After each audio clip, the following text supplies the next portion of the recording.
بسم اللہ الرحمن الرحیم۔ عذاب دوزخ کا اندازہ۔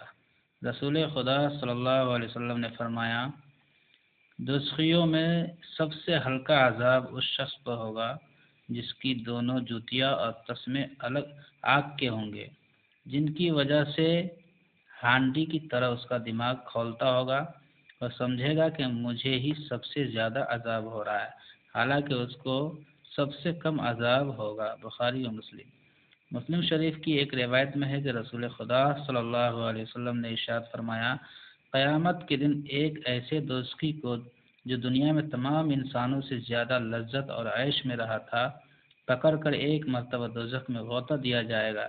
پھر اس سے پوچھا جائے گا، اے ابن آدم، کیا تو نے کبھی نعمت دیکھی ہے؟ کیا کبھی تجھے آرام نصیب ہوا ہے؟ اس پر وہ کہے گا، خدا کی قسم اے رب، نہیں، میں نے کبھی آرام نہیں پایا۔ پھر فرمایا کہ قیامت کے دن ایک ایسے جنتی کو جو دنیا میں تمام انسانوں سے زیادہ مصیبت میں رہا تھا، اسے پکڑ کر جنت میں غوطہ دیا جائے گا۔ پھر اس سے پوچھا جائے گا، اے ابن آدم، کیا کبھی تو نے مصیبت دیکھی ہے؟ کیا تجھ پر سختی گزری ہے؟